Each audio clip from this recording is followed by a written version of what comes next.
आज हम बात करेंगे कन्या राशि के जातकों के लिए जून 2025 के राशिफल के बारे में। कन्या राशि वालों के लिए 1 से 30 जून 2025 में आप किन किन परिस्थितियों से गुजरोगे, इस माह की संपूर्ण जानकारी हम आपको देंगे। नमस्कार दोस्तों, आप सभी का स्वागत है GK. Monu story YouTube channel में। मित्रों, कन्या राशि वालों के लिए ज्योतिष शास्त्र की भविष्यवाणी के अनुसार इस महीने आपका कार्य क्षेत्र, आर्थिक स्थिति, स्वास्थ्य, प्रेम व वैवाहिक जीवन और पारिवारिक जीवन कैसा रहेगा। साथ ही कुछ ज्योतिषीय उपाय भी बताएंगे जिससे आपका महीना और भी शुभ बन सके। तो मेरे प्यारे मित्रों, वीडियो को अंत तक जरूर देखें ताकि आप अपने महीने की पूरी तैयारी कर सकें। अगर आप हमारे चैनल पर नए हैं तो चैनल को सब्सक्राइब कर लें और बेल आइकन को भी ऑन कर लें ताकि हमारी हर नई वीडियो सबसे पहले आप तक पहुंचे। तो चलिए दोस्तों, बिना देरी किए शुरू करते हैं।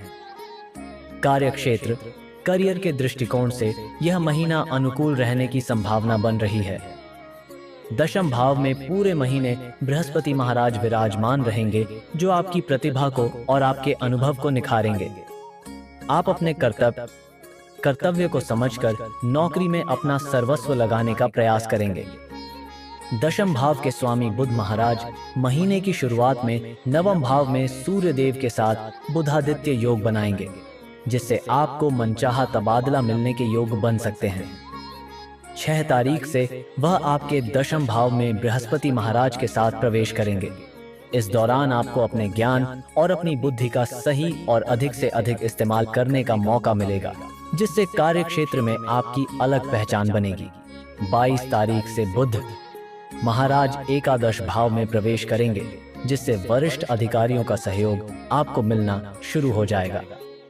6ठे भाव के स्वामी शनि महाराज पूरे महीने दशम भाव में विराजमान रहेंगे और 6ठे भाव में राहु महाराज की उपस्थिति रहेगी जिससे आपको अपने विरोधियों की चिंता नहीं सताएगी और वह आपका कुछ नहीं बिगाड़ पाएंगे।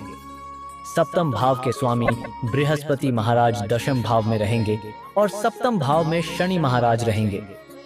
ये स्थितियां व्यापार के लिए भी आदर्श हो सकती हैं। दीर्घकालीन व्यावसायिक योजनाएं सफल होंगी और आपको व्यापार में उन्नति मिलने के योग बनेंगे।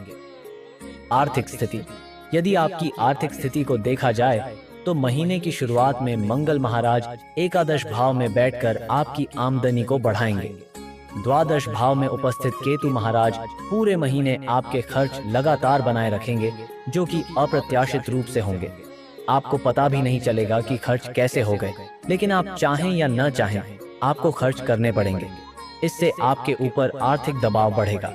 हालांकि नवम भाव में महीने की शुरुआत में सूर्य और बुध आपकी मदद करेंगे और आपकी स्थिति को सुदृढ़ बनाएंगे। अष्टम भाव में उपस्थित शुक्र आपके खर्च भी बढ़ाएंगे, लेकिन आमदनी का रास्ता भी कहीं न कहीं से निकाल ही देंगे। 22 तारीख से बुध महाराज आपके एकादश भाव में प्रवेश करेंगे, तब तक मंगल महाराज द्वादश भाव में चले गए होंगे। इस प्रकार एक तरफ मंगल केतु द्वादश भाव में शारीरिक समस्याओं और अन्य कार्यों पर धन खर्च कराएंगे, तो बुध महाराज आपकी आमदनी को बढ़ाने का काम करेंगे। इस प्रकार इस पूरे महीने ग्रहों के गोचर और ग्रहों की चाल के परिणाम स्वरूप एक तरफ तो आपके खर्च बढ़ते चले जाएंगे और दूसरी तरफ से आपकी आमदनी में भी लगातार उतार चढ़ाव देखने को मिलेंगे। इसलिए आपको इस पूरे महीने अपने धन संचय की प्रवृत्ति को बढ़ाना चाहिए। दशम भाव में बैठे बृहस्पति महाराज दूसरे भाव को भी देखेंगे जो धन संचित करने में आपकी मदद कर सकते हैं। किसी अनुभवी की सलाह लेकर धन संचय करने की योजनाओं में धन निवेश करने से आपको लाभ होगा।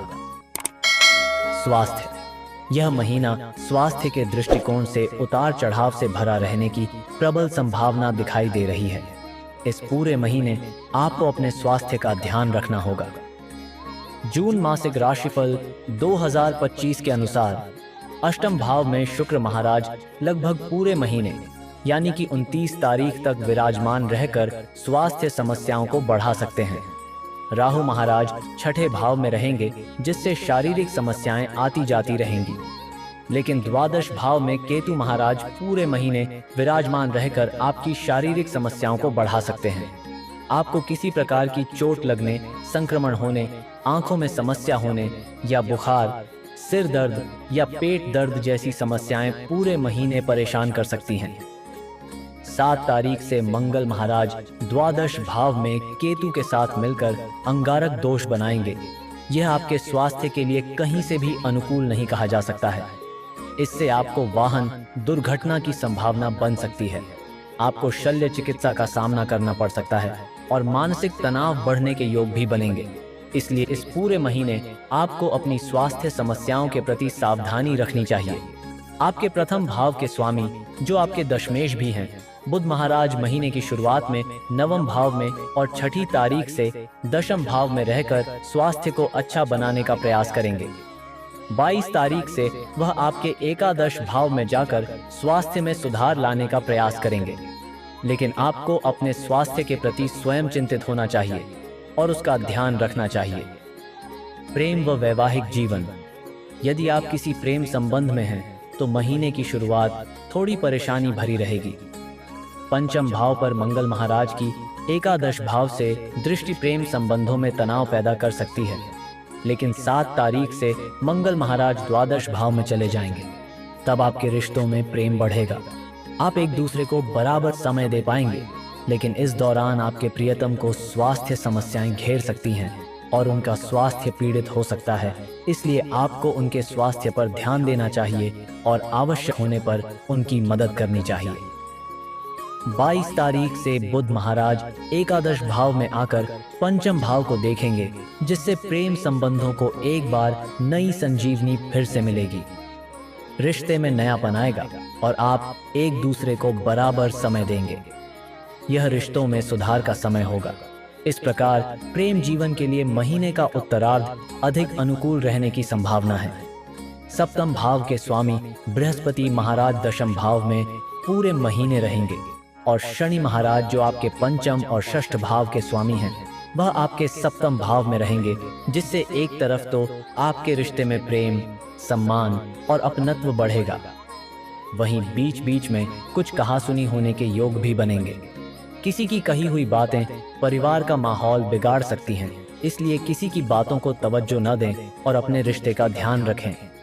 जून मासिक राशिफल 2025 के अनुसार 7 तारीख से मंगल केतु के साथ द्वादश भाव में बैठकर वैवाहिक संबंधों में तनाव दे सकते हैं। इसलिए थोड़ी सी सावधानी रखें ताकि हर रिश्ता चारों तरफ से चलता रहे। पारिवारिक जीवन। यह महीना पारिवारिक जीवन के लिए औसत से बेहतर रहने की संभावना है। चतुर्थ भाव के स्वामी बृहस्पति महाराज पूरे महीने दशम भाव में बैठकर चतुर्थ भाव को देखेंगे, जो पारिवारिक संबंधों में प्रेम बढ़ाएंगे, क्योंकि उनकी दृष्टि आपके दूसरे भाव और चौथे भाव पर होगी। इससे आपके पारिवारिक संबंध प्रगाढ़ होंगे और आपको अपने परिवार के लोगों का सहयोग और सानिध्य मिलता रहेगा। आपके रिश्तों में अपनत्व बढ़ेगा और पारिवारिक सामंजस्य बेहतर रहेगा। महीने की शुरुआत में मंगल महाराज की दृष्टि दूसरे भाव पर होगी, जिससे शुरुआत में क्लेश की स्थिति उत्पन्न हो सकती है। लेकिन 7 तारीख से मंगल महाराज द्वादश भाव में चले जाएंगे। इससे जो समस्याएं चली आ रही हैं, वे भी कम हो जाएंगी और आपको आपकी मेहनत से परिवार की परिस्थितियों को संभालने का मौका मिलेगा। आपके परिवार का कोई युवा सदस्य विदेश यात्रा कर सकता है। भाई बहनों का सहयोग मिलेगा। हालांकि आपको उनके लिए कुछ पैसे खर्च करने पड़ सकते हैं, वह आप खुशी से करेंगे। दूसरे और 9वें भाव के स्वामी शुक्र महाराज 29 तारीख को नवम भाव में प्रवेश करेंगे, जो पारिवारिक संबंधों में प्रेम को बढ़ाएंगे। महीने का पूर्वार्ध पारिवारिक सदस्यों को और निकट आने का मौका देगा। ज्योतिष उपाय। उपाय 1, आपको उत्तम गुणवत्ता का पन्ना रत्न शुक्ल पक्ष के बुधवार के दिन अपनी कनिष्ठिका अंगुली में धारण करना चाहिए। उपाय 2, आपको निरंतर गौ माता की सेवा करनी चाहिए और उनको हरा पालक अथवा हरा चारा खिलाना चाहिए। उपाय 3, आपको राह के कुत्तों को भोजन देना चाहिए। उपाय 4, आपको शुक्रवार के दिन माता महालक्ष्मी की पूजा लाल पुष्पों से करनी चाहिए। तो दोस्तों, यह था कन्या राशि का मासिक राशिफल। अगर आपने अभी तक चैनल सब्सक्राइब नहीं किया है तो जल्दी से कर लें और कमेंट में मां लक्ष्मी हम पर कृपा करें अवश्य लिखें। फिर मिलेंगे एक नई जानकारी और नए राशिफल के साथ। तब तक के लिए धन्यवाद और आपका दिन शुभ हो।